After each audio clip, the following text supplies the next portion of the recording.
right? And if you look at what happens in the operations world, you've basically got, DevOps out there, and you've got 3 or 4 tools in the environment that you need to use in order to provision things. You got Terraform for deployment, you got Datadog monitoring things, you got your pager, you're pagering with, you're alerting with PagerDuty, right? So regardless of the cloud, you're going to have these applications that are, managing and monitoring your cloud.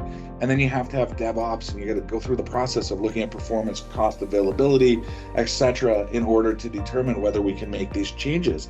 So if I wanted to change storage size, it's basically 4 manual touch points.